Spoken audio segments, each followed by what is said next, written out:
আপনারা বলেন চাচারা, আগে মুরব্বী চাচারা বলেন, একসাথে যে দিনের পর দিন চা দোকানে আড্ডা দিতে বসেন, গল্প একসাথে বসেন, ঘন্টার পর ঘন্টা আল্লাহর কথা, নিজেদের মধ্যে আখিরাত পরকালের কথা কয়টা বলেন আর ফালতু কথা কয়টা বলেন? প্রথম যখন বিড়ি ধরান তখন আর আল্লাহর কথা কি কইবেন? আল্লাহর কথা আসবে কোত্থেকে? আপনার তো হিসাবে শুরু হইলো বিড়ি দিয়া, তো বিড়ি খোর যে বিড়ি খায় তে আল্লাহর কথা কইবে কি আর আখিরাতের কথা করবে কি? হে নিজেরই তো আল্লাহর কথা মনে নাই, আখিরাতের কথা মনে বলেন। 60 বছর যার বয়স, আমারে মাফ করবেন, বলে হুজুর বেশি শক্ত হ, আরেকবার না আইলা মারি, অসুবিধা কি? কিন্তু 60 বছর যার বয়স, আমার স্পষ্ট বুঝ, আমার 60 বছর বয়স্ক যেই লোকটা এখনো বিড়ি খায়, এখনো সিগারেট খায়, এখনো চা দোকানে নর্তকীর নাচ টেলিভিশন দেখে, নিশ্চিত ধরে নেন এই বুড়া মিয়ার লজ্জা, শরম, হায়া, বিবেক, আখিরাত বলতে কিছু নাই। তার কোনো লজ্জা শরম নাই, বেহায়া মানুষ, বেহায়া। 60 বছরে যে বিড়িখানা ছাড়তে পারে নাই, এবারটা ছাড়বো কোন বছর বলেন? 90 বছর পরে, 900 বছর পরে বলেন? যার বিবেকে এতটুকু আসলো না, আমি এই গুনাহ কতদিন করব? সমস্ত শরীরের অঙ্গ প্রত্যঙ্গ, হাড় জোড়া সব দুর্বল হয়ে গেছে, কিন্তু শাহওয়াত, মনের কামনা বাসনা এটা কমে না, এখনো বেডি চায়, এখনো বেডি চাইতে ভাল লাগে, এখনো নর্তকীর নাচ দেখতে ভাল লাগে।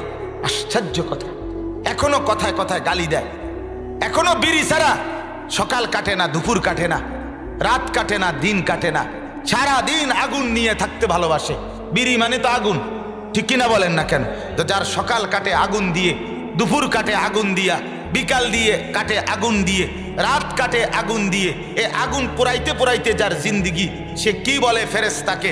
আমার বুঝ, সে ফেরেশতাকে বলে, ভাই আমারে তো দেখছেন হায়াতে যতদিন ছিলাম আগুন ছাড়া থাকতে পারি নাই, অতএব কবরেও আমারে আগুন ছাড়া অন্য কিছু দিয়েন না। হ্যাঁ হ্যাঁ, কারণ আগুন ছাড়া আমি সইতে পারিনি, সব কিছু নিয়ে থাকতে পারবো, আগুন ছাড়া থাকতে পারতাম, কারণ বিড়ি ছাড়া আমি থাকতে পারি না, বিড়ি ছাড়া আমার দিন কাটে না, রাত কাটে না, আমার শনিবারও বিড়ি, রবিবারও বিড়ি, সোমবারও বিড়ি, মঙ্গলবারও বিড়ি, আমি এই দশায় মানুষ। এভাবে আমার 60 বছর। আস্তাগফিরুল্লাহ, আস্তাগফিরুল্লাহ।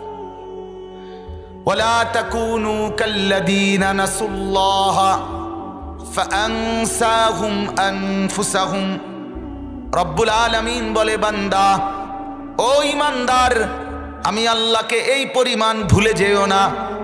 বেশি দিন যদি আমি আল্লাহকে ভুলে যাও, আমি একদিন এমন করে ফেলবো বান্দা, ফাআনসাহুম আনফুসাহুম, একদিন আমি আল্লাহ তোমাকেই তোমার থেকে ভুলিয়ে দেব।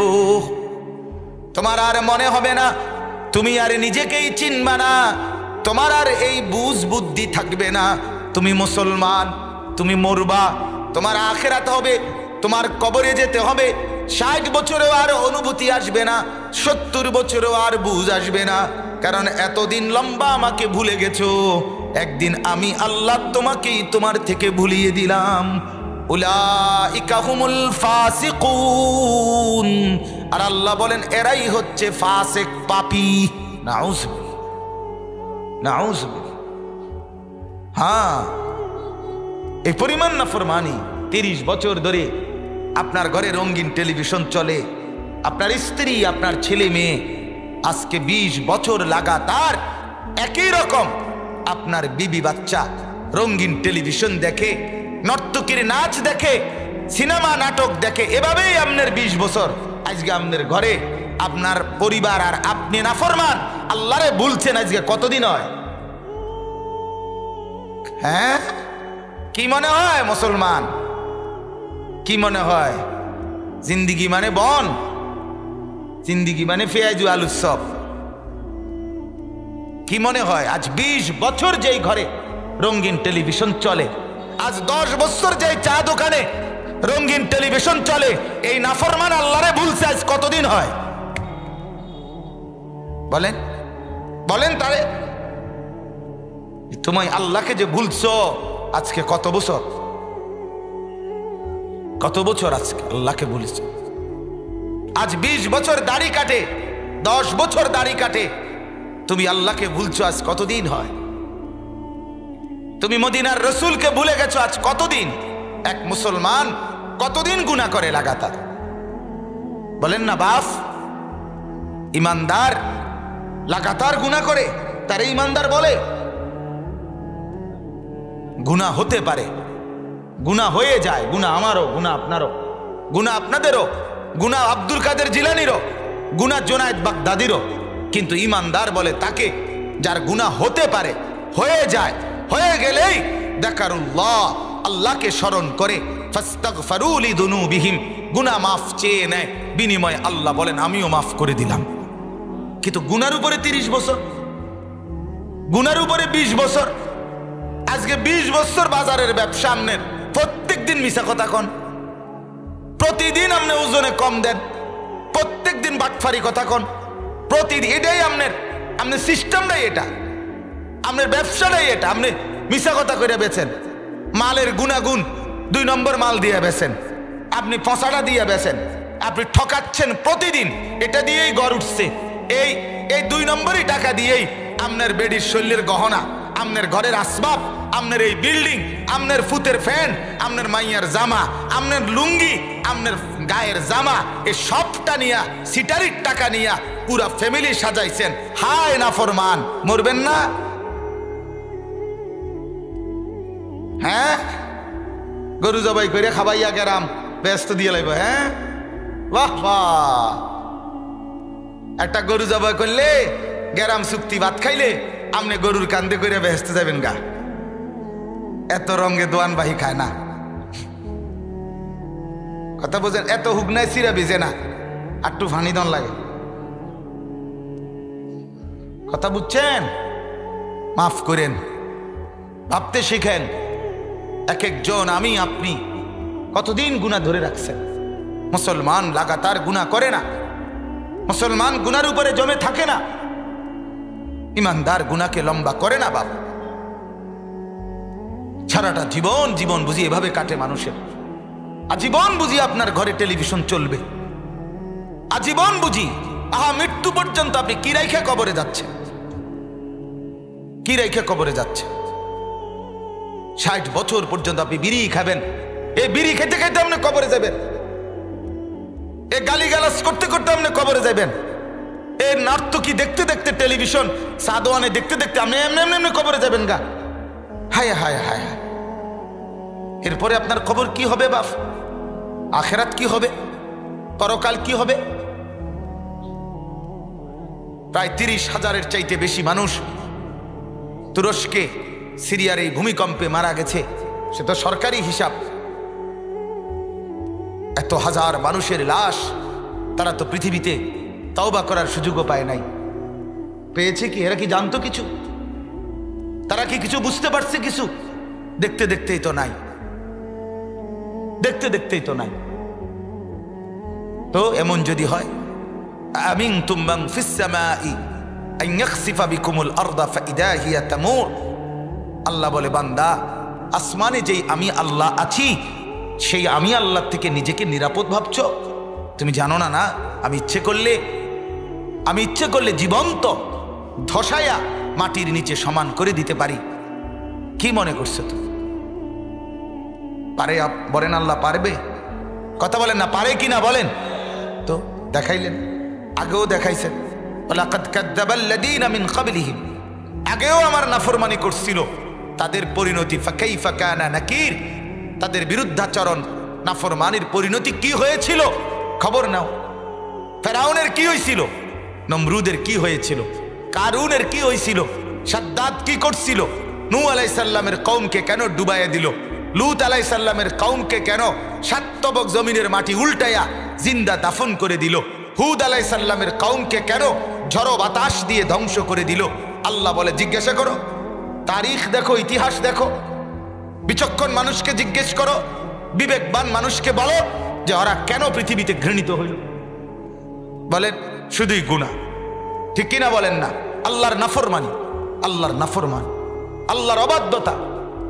তাহলে গুনাহ যদি এই মানুষগুলোকে নিরাপদ না রাখে, শাস্তি দেয়, তো গুনাহ আপনি আমাকে কিভাবে সুখ দিবে? বলেন। সারা রাত যে যুবক উলঙ্গ ছবি দেখতে দেখতে ঘুমিয়ে পড়ে, নাফরমান, এই রাতে যদি তোর মৃত্যু হয়, তুই তওবা করার সুযোগ পাবি কিভাবে? কথা বলেন না। সারা রাত উলঙ্গ ছবি দেখতে দেখতে যে জানোয়ার ঘুমায় পড়লা, ফজরের নামাজও পড়লা না, তওবাও করলা না, গুনাহও ছাড়লা না, এই অবস্থায় কবরে গেলে তোমার ঠিকানা কোথায় হবে? আল্লাহ আমাদেরকে বুঝ দান করেন। অতএব বাপ, আল্লাহ তাআলা বলেন, নিজেদের কথা, নিজেদের সলা, নিজেদের পরামর্শ, নিজেদের আলোচনা, নিজেদের পর্যালোচনা আকসা কামনা করে কিছু করো, কিছু বলো, সেটার মধ্যে কল্যাণ। 2 আও মারুফিন, প্রত্যেকটা নেক কাজ নিজে করলা, অন্যকে বললা, করতে বললা, এটা নিয়েই কথাবার্তা বললা, তো এর মধ্যেই কল্যাণ। আও ইসলাহিম বাইনান নাস, আর 3 নাম্বার হলো যথাসম্ভব নিজের জিন্দিগি দিয়ে নিজেদের পরস্পর, এক মানুষ আরেক মানুষের মধ্যে বিবাদ মীমাংসা করে দেওয়া, ঝগড়া মীমাংসা করে দেওয়া, সংশোধন করে দেওয়া, তার জিন্দিগি সুন্দর করে দেওয়া, তার আখলাক সুন্দর করে দেওয়া, অর্থাৎ মানুষকে ঠিক করে দেওয়া, সংশোধন করে দেওয়া, মিলেমিশে তাদের মধ্যে বিবাদ, ঝগড়া, ফাসাদ মীমাংসা করে দেওয়া। আল্লাহ বলেন এর মধ্যেই কল্যাণ। তাহলে মানুষের পরস্পরের সমাজে কল্যাণ 3 জিনিসে: অপরের প্রতি দয়া, সমস্ত নেক আমল। 3, মানুষের পরস্পরের ঝগড়া বিবাদ, মানুষের পরস্পরের মধ্যে যেই কর্মের বিশৃঙ্খলাকে সুন্দর করে ঠিক করে দেওয়া, এর মধ্যেই কল্যাণ। আল্লাহ বলেন ওয়ামান ইয়াফআল যালিকা ইবতিগাআ মারদাতিল্লাহ, আমার সন্তুষ্টির জন্য এই 3 কাজ যে করবে, অপরের প্রতি দয়া করতে বলবে বা নিজে করবে, কল্যাণ নেক আমলগুলো করবে, মানুষের মধ্যে মীমাংসা করে দিবে, মানুষের কল্যাণ করে দিবে, আল্লাহ বলেন ফাসাউফা নুতিহি আজরান আযীমা, আমি আল্লাহ তাদেরকে অবশ্যই সর্বশ্রেষ্ঠ সর্বোত্তম বিনিময় জান্নাত দিয়ে দেব। এরপরে আল্লাহ বলেন ওমান ইউশাকিকির রাসূলা, শেষ কথাটা মনোযোগ দিয়ে শুনেন। আল্লাহ বলেন ওমান ইউশাকিকির রাসূলা মিন বাদি মা তাবায়্যানা লাহুল হুদা ওয়া ইয়াত্তাবি' গায়রা সাবিলিল মুমিনিন। আহাবাফ, আল্লাহ বলে বান্দা শোনো, তোমাদের প্রত্যেককে বলতেছি, তোমাদের প্রত্যেকের সামনে আমি আল্লাহ 2টা জিনিস সবসময় রাখছি।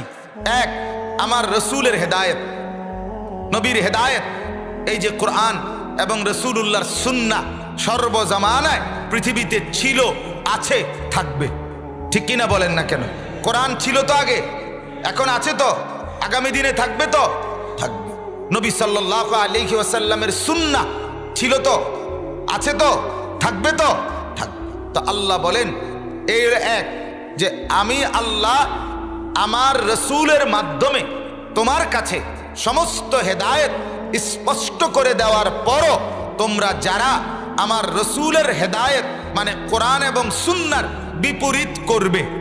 1, 2, আল্লাহ বলেন শুধু কেবল কোরআনের মধ্যে লিখে রাখছি, নবীর সুন্নতের মধ্যে দেখাইয়া দিছি, এই 2টার মধ্যে সীমাবদ্ধ না। আল্লাহ বলেন প্রত্যেক জামানায়, প্রত্যেক যুগে, প্রত্যেক বছর আমি আল্লাহ আমার এমন ইমানদার সব সময় পৃথিবীতে থাকবে যারা পূর্ণ কোরআন মেনে চলে, পূর্ণ সুন্নত মেনে চলে। তুমি যদি তাদের উল্টা পথে চলো তো এই 2 উল্টা, 1 কোরআন এবং সুন্নাহ থাকার পরেও তুমি উল্টা পথে চললা, 2 কোরআন সুন্নাহ মতে আমলকারী উপযুক্ত আলেম, উলামা, মুত্তাকি, আউলিয়া, বুজুর্গ, নেককার, ইমানদার থাকার পরেও তুমি তাদের চলাফেরা, উঠা বসা, চাল চলন, চেহারা এর উল্টা চললা। আল্লাহ বলেন এই 2 উল্টার কারণে নুয়াল্লিহি মা তাওয়াল্লা, আমিও তোমারে উল্টা পথেই চালাবো, ও নুসলিহি জাহান্নাম, একদিন লাথি দিয়া জাহান্নামে ফেলে দিব। হ্যাঁ, ওয়াসাআত মাসীরা, সেদিন বুঝবা জাহান্নাম কত নিকৃষ্ট ঠিকানা। নিকৃষ্ট ঠিকানা। আপনি কেন আবারও মনে করেন কেন আপনার ঘরে রঙিন টেলিভিশন চলে? কোরআন সুন্নাহ আপনাকে এই কাজের অনুমতি দিছে? কথা বলেন না কেন? টেলিভিশন ছাড়া আলেম ওলামা দিনদার মুত্তাকিদের ঘর এই পৃথিবীতে নাই। তো তাইলে কি সমস্যার কারণে আপনি অনুসরণ করেন? একে তো কোরআন সুন্নাহর হেদায়েতও আছে, দ্বিতীয়ত কোরআন সুন্নাহ আমলকারী ব্যক্তিও পৃথিবীতে আছে।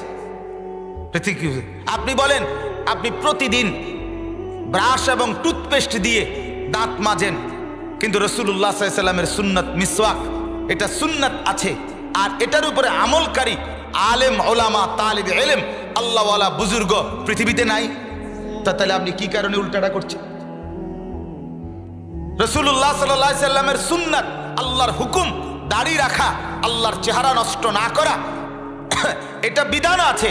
সাথে সাথে দাড়িওয়ালা চেহারা এরকম শত শত লাখ লাখ আল্লাহওয়ালা দিনদার জমিনে আছে কিনা বলেন? তা আপনি এরপরও কি লেগে দাড়ি কাটেন? মানে কি কারণ? যে হুজুর একটা আসিল যে বাবুরে কিতাবে তো এরকম কথা আছেই, কিন্তু বাস্তবে তো কেউ নাই, কেউ বাস্তবে নাই। তো তাইলে আপনি কি সমস্যা? সুদ খাওয়া হারাম, এটা কোরআনে আছে, তো এটাও শুনছেন। আবার সুদ ছাড়া হালাল টাকা দিয়েই বছরের পর বছর জিন্দেগি চালায় এমন আলেম ওলামা দিনদার মুত্তাকি মানুষ পৃথিবীতে নাই। তো আপনি কি লেগে উল্টা চলছেন? কথা বলেন না কি কারণে? আমার মসজিদের ইমাম যদি ৬,০০০ টাকা বেতন দিয়ে খোদার ৩০ দিন বিবি বাচ্চা নিয়ে ইজ্জতের সাথে হালাল ভাবে চলতে পারে, আপনি পারতেন না কেন? কথা বলেন না কেন? ৬,০০০ টাকার ইমাম, ১০,০০০ টাকার ইমাম, ৮,০০০ টাকার ইমাম খোদার ৩০ দিন চলে কিনা বলেন? কি হলে রাইতেলে চুরি করে, ডাকাতি করে, সে কই জিজ্ঞাসা করেন কিস্তি আসেনি? ইমাম সাহেব বলবে আমার কিস্তি আমার বাপেও নিছে না, ঠিক কিনা বলেন না কেন? কিন্তু আপনার, আমি নিজে জিজ্ঞাসা করছি দোকানদার কাছে গিয়া, কাকু কত থাকে ডেলি? মাসে ৬০-৬৫,০০০ টাকা হুজুর, সব যাইয়া থুইয়া মাসে থাকে, রোজগার হয়, উপার্জন হয়। কইলাম কাকা কিস্তি কয়টা? হ্যাঁ হুজুর শরম দিয়েন না এডি কইয়া। আমি না শরম দিতাম না, আপনি কইয়া না লেবেন কয়টা কিস্তি সেটা কর। কিস্তি ৪টা। কিরে ডাকাত, ৬৫,০০০ টাকা ইনকাম করার পরেও তোর কিস্তি চলে ৬০টা, তাহলে আমার ইমাম সাহেব যদি ৬,০০০ টাকা বেতন হয়, তার তো কিস্তি লওয়ার কথা 10টা, ৬-১০-৬০, ঠিক কিনা বলেন? তাহলে হালাল পন্থায় চলা আল্লাহর হুকুম, আর চলতেছে এমন আলেম পৃথিবীতে, এমন মুত্তাকি আছে কিনা বলেন? শুধু আলেম না, জেনারেল সাধারণ মানুষের মধ্যেও এমন লক্ষ লক্ষ আছে যারা হালাল পন্থায় উপার্জন করে চলে, আছে কিনা বলেন না? আছে, অবশ্যই আছে। তাহলে তারা চলতেছে চলতেছে কথা বলেন। আমি যেই বাসায় থাকি, তো মনে করেন আমার চতুর্দিকে, আমার বাসার উপরেও টিভি চলে, ডানের ইউনিটও টিভি চলে, সবগুলোই ফ্ল্যাটের টিভি চলে। তো আমার এক ঘরে আমারও তো 2টা মেয়ে আছে, আমারও তো 2টা ছেলে আছে, আমারও তো একজন স্ত্রী আছে। তো ওই 5 জন মানুষ বছরের পর বছর আমার ঘরে থাকে। তো আল্লাহর কসম ওই ঘরেও কোনোদিন টিভি দেখতে যায় নাই, উপরেও কোনোদিন টিভি দেখতে যায় নাই। তাহলে টিভি ছাড়াও আমার বিবি বাচ্চা চালানো সম্ভব না? আমি তো পারছি। এরকম আমি একজন না, আর কেউ নাই? এমন কারো ঘর নাই? আর তাইলে টেলিভিশন ছাড়া ঘর আরো আছে না? তো তারা পারলো কেন? আপনি পারবেন না কেন? মূল কারণ কইলাম না, আপনি সিদ্ধান্ত নিছেন আমার আখিরাত লাগবে না, আমার কবর লাগবে না, আমার পরকাল লাগবে না। কিছু মানুষ আছে না কথায় কথায় বেটা সব কথা হুজুরের টাইনা আনিস না, প্রত্যেক কথা কোরআন কিতাব লইয়া বেশি করে বাড়াবাড়ি করো, এমন বেয়াদব আছে কিনা বলেন? এগুলো চূড়ান্ত বেয়াদব, অসভ্য বেয়াদব। সব কথায় হুজুরের টাইনা আনতো না, সব কথা কোরআন কিতাব, সব কথায় কি বেটা প্রতি নিঃশ্বাসে নিঃশ্বাসে কোরআনকে টেনে আনতে হবে। আল্লাহর হুকুম নিঃশ্বাসে নিঃশ্বাসে। নবীজি সাল্লাল্লাহু আলাইহি সাল্লাম পানি পান করতেন, ওই গ্লাসটা দেন, পানি পান করতেন 3 নিঃশ্বাসে, 3 ঢোকে, 3 নিঃশ্বাস ফেলতেন বাহিরে, আর 3 ঢোকে পানি খাইতেন। তাহলে নিঃশ্বাসটা তো পর্যন্ত সুন্নত, ঠিক কিনা বলেন না কেন? নবীর তরিকা নিঃশ্বাসের মধ্যে আছে। তার মানে কোরআন কিতাব টাইনে আনবে না কেন? বরং টেনে আনতে হবে। ঠিক কিনা বলেন বাবা? তাইলে চলেন এবার এই দুই আয়াতের বক্তব্য। এক, আমাদের জীবনের কল্যাণ হবে যদি আমরা একে অপরের প্রতি অনুগ্রহ এবং দয়ার কথা বলি, ফিকির করি। আমাদের জীবনে কল্যাণ হবে যদি আমরা আল্লাহ তাআলার বন্দিগি নেক আমলগুলো করি, অন্যকে বলি। আমাদের জীবনে কল্যাণ হবে যদি আমরা নিজেদের সমাজে পরস্পরের মধ্যে মিল ঝিল মহব্বত করে থাকার, সংশোধন করে দেওয়া, মীমাংসা করে দেওয়ার চেষ্টা করি, তাইলেই কল্যাণ হবে। আর দ্বিতীয় আয়াত থেকে আমরা বুঝলাম আল্লাহ আমাদের হেদায়েতের জন্য কোরআন এবং সুন্নাহ, নবীর তরিকা এটাও রেখে দিয়েছেন।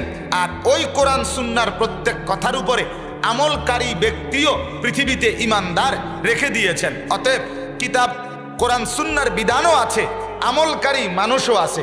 আপনি দুইটাকে ডিঙ্গাইয়া আপনি যদি নিজের মন মতো চলেন তো আল্লাহ তাআলা বলে চলো ঠিক আছে, তবে গিয়া যে মাথাত ফুসবা ওইটার নাম জাহান্নাম। ওইটার নাম কি? জাহান্নাম। খাইতে থাকো বন, খাইতে থাকো বিড়ি, দাড়ি কাটতে থাকো, যুবক উলঙ্গ ছবি দেখতে থাকো। দেখো পৃথিবীর সব বেডি দেখা সারলো, দেখো আল্লাহর কসম মনে রাখো তৃপ্তি হবে না, আরো দেখতে মন চাই, সুখ মিলবে না। মাদকাসক্ত কোনোদিন সুখী হয় না, তৃপ্ত হয় না। নেশা করে যে সে আরো খাইতে চায়, আরো বোতল চায়। জুয়া খেলে যে সে আরো জুয়ার জন্য খেলতে খেলতে জুয়া, এই জুয়ারি বাড়ি বেচে, ভিটা বেচে, দোকান বেচে, মাল সামানা বেচে, এমন জানোয়ারও আছে শেষ পর্যন্ত বেড়ি বেচছে না, আছে না? তাহলে তৃপ্তি কোথায়? তৃপ্তি আছে কোথাও? গুনার মধ্যে কি নাই? তৃপ্তি নেই, আল্লাহর গোলামির মধ্যে তৃপ্তি। অতএব যুবক ভাইয়া, গুনাহ ছেড়ে দাও, অশ্লীলতা ছেড়ে দাও, নাফরমানি ছেড়ে দাও। রাত গভীরে আযাব আসতে পারে, দিনের আলোতেও আযাব আসতে পারে। আল্লাহ তাআলা চাইলে যেই কোনো মুহূর্তে ধ্বংস করে দিতে পারে। আমার বাপ, প্রতিনিয়ত এখন কিয়ামতের পূর্ব সময়, আখিরি জামানা, কিয়ামতের সময়, যে কোনো সময় মাহদী আসবে, দাজ্জাল আসবে, ইমাম ঈসা আলাইহিস সালাম আসবে। ইহুদিরা হাজারো রকমের জুলুম, অত্যাচার, নির্যাতন বাড়াবে মুসলমানদের উপরে। আল্লাহ তাআলাও বলছেন, নবী বলছেন, অনেক রকমের আযাব, গজব, মুসিবত একটার পর একটা আসবে। এই অবস্থায় যদি ঈমানটুকু, আখিরাতের সম্বলটুকু না থাকে, দুনিয়া পাইলে পাইলাম, না পাইলে নাই, কিন্তু ঈমানটুকু যদি না নিয়ে যেতে পারি, আল্লাহর ভয় নিতে না পারি, কবরে কি হবে আমাদের, আখিরাতে কি হবে? এজন্য দয়া করে আল্লাহ তাআলা আমাদের প্রত্যেককে যেন ঈমান আমলের দৌলত দান করেন, গুনাহ মুক্ত জীবন দান করেন। 5 ওয়াক্ত নামাজের ফিকির করবেন, বলেন ইনশাআল্লাহ। যুবক ভাই, সবার কাছে অনুরোধ, নওজোয়ান ছেলেরা ফজরের নামাজ পড়তে চেষ্টা করো। ফজরের নামাজ, ফজরের নামাজ খুঁটি, প্রথম খুঁটি। ফজরের নামাজ যে পড়ে তার পুরা দিন সুন্দর হয়, তার পুরা জিন্দেগি সুন্দর হয়, তার জীবনটাই গুছাইয়া ওঠে, শৃঙ্খলার মধ্যে আসে। এই জন্য ফজরের নামাজ থেকে গাফেল যারা, তাদের জীবনে কোনো শৃঙ্খলা নাই, তাদের জীবনের কোনো শৃঙ্খলা নাই। তারা আউলা জাউলা, আজকে ওঠে 8টায়, কালকে ওঠে 11টায়, আরেকদিন উঠালায় ভোর 3টায়, মানে আগামাতা নাই। এই জন্য ফজরের নামাজ ঠিক মতো জামাতে পড়ার চেষ্টা করবেন, বলেন ইনশাআল্লাহ। নিজের স্ত্রী, নিজের মেয়েকে, নিজের মা বোনকে পর্দায় রাখেন। ঘর থেকে টেলিভিশনের আওয়াজ বন্ধ করেন, আল্লাহর কোরআনের আওয়াজ বাড়ান, তাসবিহ পড়েন, আল্লাহ তাআলার জিকির বেশি বেশি করেন, গুনাহ মুক্ত জীবন পালন করেন, বলেন ইনশাআল্লাহ। আল্লাহ তাআলা তৌফিক দেন, কবুল করেন, আমিন। শেষ কথা হলো, এখন কিন্তু এশার নামাজ, জানেননি? এখানে যারা বসছেন আমরা সবাই মুসলমান, ঠিক কিনা বলেন? অতএব যেই ছেলেরা বসছো বাপ, বয়ান শুনতে এতক্ষণ, যদি মুসলমানের বাচ্চা হয়ে থাকো, তাইলে এশার নামাজ না পড়া এদিক সেদিক যাইও না। যদি মানুষের বাচ্চা হও, মুসলমানের বাচ্চা হয়ে থাকো, আমি বললাম, যদি মানুষ হয়ে থাকো তো নামাজ শুরু করো, এখনই পড়ো এশার নামাজ, আজকের থেকে শুরু হোক আল্লাহর গোলামি আর আল্লাহর বন্দিগি, বলেন ইনশাআল্লাহ। আল্লাহ তাআলা তৌফিক দান করেন, কবুল করেন, আমিন।